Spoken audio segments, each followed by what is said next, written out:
जय हिंद दोस्तों, सभी का स्वागत है हमारे channel new update and current affairs पर। दोस्तों, आप देख सकते हैं कि कई सारे मीडिया आर्टिकल्स में ये खबरें सामने आ रही हैं कि 2036 में होने वाले समर ओलंपिक भारत होस्ट करने वाला है। यहाँ पर आप देख सकते हैं कि इंडिया के स्पोर्ट्स मिनिस्टर ने ये कहा है कि India ready to bid for summer Olympic 2036। इसके लिए इन्होंने ये डिसाइड किया है कि अगर भारत को ओलंपिक गेम्स होस्ट करने का मौका मिलता है, जिसके चांसेस लगभग 100% हैं। उन्होंने ये भी कहा है कि G20 समिट 2023 भारत होस्ट करने वाला है, जिसमें सभी देशों के लीडर्स भारत में आएंगे। तो भारत वहाँ भी पिच करेगा कि ओलंपिक 2036 के लिए हमारा सपोर्ट करे। वैसे भी हमारे पास अभी 13 साल का समय है, तब तक 2036 के ओलंपिक के लिए कई सारे इंफ्रास्ट्रक्चर तैयार हो सकते हैं और ये आयोजन दिल्ली में नहीं बल्कि गुजरात के अहमदाबाद में होगा। और आपको ये बता दें कि भारत के खेल इतिहास में यह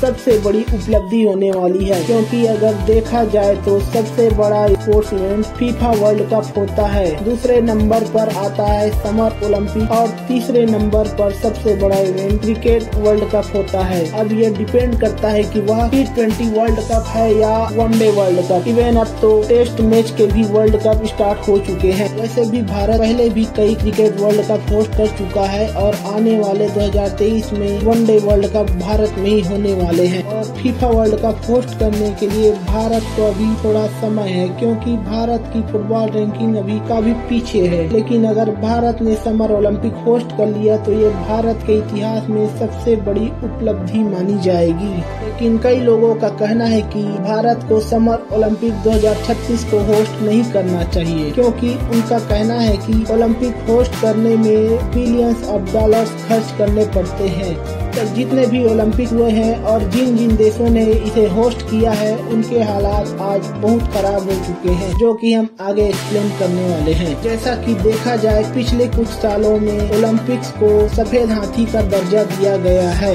जी हाँ, सफेद हाथी, क्योंकि वह किसी काम का आता नहीं, बस उसके देखभाल में ही इतना खर्चा हो जाता है कि पूरे समय के लिए वह घाटे का सौदा बन जाता है।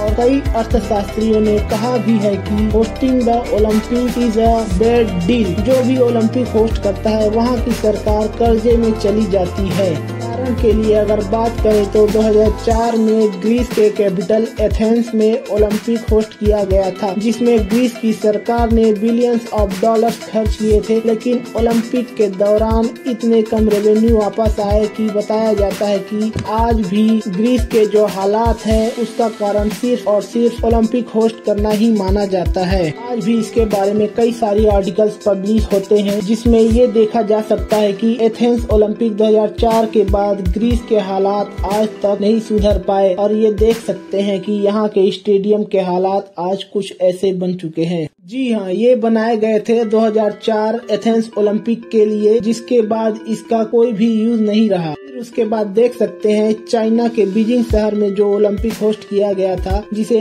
अब तक का सबसे महंगा ओलंपिक माना जाता है। लेकिन चाइना के सरकार के हिसाब से ना उन्हें प्रॉफिट हुआ और ना ही लॉस झेलना पड़ा। अगर बात करते हैं 2012 के लंदन ओलंपिक्स की, तो वहाँ की सरकार ने 18 बिलियन डॉलर खर्च किए थे। उसके बाद उन्हें रेवेन्यू प्राप्त हुआ था मात्र 5.2 बिलियन डॉलर, जिससे कि यूके को बहुत ज्यादा नुकसान सहना पड़ा था। और उसके बाद अगर देखा जाए तो ब्राजील, जापान, जिसने भी ओलंपिक होस्ट किया है, वहाँ के हालात कुछ अच्छे नहीं रहे। तो अब यहाँ पर बात यह है कि भारत जब 2036 का समर ओलंपिक होस्ट करेगा, तो उस समय के इन्फ्लेशन रेट के हिसाब से अगर माना जाए तो लगभग 25 से 26 बिलियन डॉलर का खर्चा हो सकता है, और हो सकता है इससे भी अधिक हो। तो इसलिए सवाल यहाँ पर यह उठ रहा है कि क्यों भारत को ओलंपिक होस्ट नहीं करना चाहिए। तो देखिए, इसके भी कई कारण हैं, जिसमें पहला आता है कॉस्ट और दूसरे नंबर पर है नो स्पोर्टिंग कल्चर। यहाँ के लोग अन्य खेलों पर इतनी रुचि नहीं दिखाते जितना क्रिकेट पर दिखाते हैं। तीसरी बात ये है कि भारत के प्रदर्शन पिछले कई ओलंपिक्स में इतने अच्छे भी नहीं रहे हैं। रिसेंटली टोक्यो ओलंपिक्स हुए जिसमें ओवरऑल मेडल टैली में हमारी रैंकिंग थी 48वें नंबर पर। लेकिन कितनी अजीब बात है, दुनिया की सबसे बड़ी इकोनॉमी, दुनिया की दूसरे अधिक जनसंख्या वाला देश होने के बाद भी हम कोसोवो से भी पीछे रह गए। यह देश एक ऐसा देश है जिसे कोई देश मानता भी नहीं। ये जो देश है वह सर्बिया से टूट कर बना है। उन लोगों ने भी 2 गोल्ड मेडल ले लिए और हमारे यहाँ सिर्फ एक ही गोल्ड मेडल आया। ये कुछ रीजन थे उन लोगों के द्वारा जिसके कारण भारत को ओलंपिक होस्ट नहीं करना चाहिए। बात करते हैं इंडिया को ओलंपिक होस्ट क्यों करना चाहिए और हमें इससे क्या फायदा हो सकता है।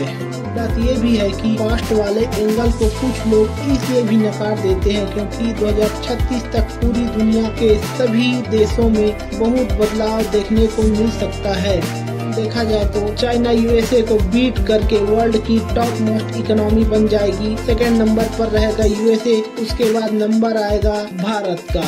के बारे में कई विशेषज्ञों ने कहा है कि आने वाले समय में भारत की इकोनॉमी 10 ट्रिलियन डॉलर तक बूस्ट होने वाली है। वैसे हम इमेजिन कर सकते हैं कि अगर भारत की इकोनॉमी इतनी बड़ी बनती है तो अभी के हिसाब से 3 गुना ज्यादा बढ़ जाएंगे हम लोग और हमारे देश में टैक्स पेयर की संख्या में बढ़ोतरी होगी जिससे कि सरकार के पास भी रेवेन्यू बहुत अधिक आएगी। तो कॉस्ट इंडिया आराम से हैंडल कर सकता है। जो अन्य देशों के साथ हुआ वह भारत के साथ नहीं होगा। दूसरी तरफ हम देखें तो गुजरात के अहमदाबाद में पहले से तैयारी किया जा रहा है। इसे स्पोर्ट्स सिटी के तर्ज पर बनाया जा रहा है ताकि भविष्य में होने वाले कई सारे स्पोर्ट्स इवेंट यहाँ होस्ट किए जा सके। जैसा कि आपको याद होगा सितंबर 2022 में गृह मंत्री अमित शाह ने कहा था कि अहमदाबाद दुनिया का सबसे बड़ा स्पोर्ट्स सिटी बनने वाला है जिसके निर्माण शुरू हो चुके हैं। यहाँ पर पहले ही दुनिया का सबसे बड़ा क्रिकेट स्टेडियम बनकर तैयार हो चुका है। इसमें कई सारे इवेंट्स भी हो चुके हैं। तो अगर हम ओलंपिक की कॉस्ट की बात को इग्नोर करें तो हमारे पास 2 सबसे बड़े चैलेंजेस हैं। इसमें दोनों एक दूसरे से जुड़े हुए हैं जिसमें पहला स्पोर्टिंग कल्चर जिसे सपोर्ट करना होगा। हमें हर गेम को सम्मान देना होगा। अगर हमने सभी गेम को सपोर्ट करना स्टार्ट कर दिया तो खिलाड़ियों का मनोबल और बढ़ेगा और मेडल्स भी आएंगे। हमारे देश में प्रतिभाओं की कमी नहीं है, बस उन्हें जरूरत है तो आपके और हमारे सपोर्ट की। अब जाते जाते यह रिक्वेस्ट करना चाहूँगा कि कमेंट बॉक्स में आप अपनी राय जरूर लिखें और हमारे चैनल को सपोर्ट जरूर करें। अगर हमारी वीडियो आपको अच्छी लगी तो इसे लाइक करें, शेयर करें और सब्सक्राइब जरूर करें। धन्यवाद।